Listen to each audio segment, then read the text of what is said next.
Navgachha today में आपका स्वागत है। खबरों के फटाफट अपडेट के लिए नवगछा टुडे को लाइक और सब्सक्राइब करें।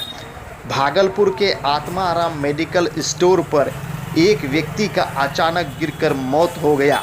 बताया जा रहा है कि पिछले 4 दिनों से यह व्यक्ति सर्दी खांसी से पीड़ित था।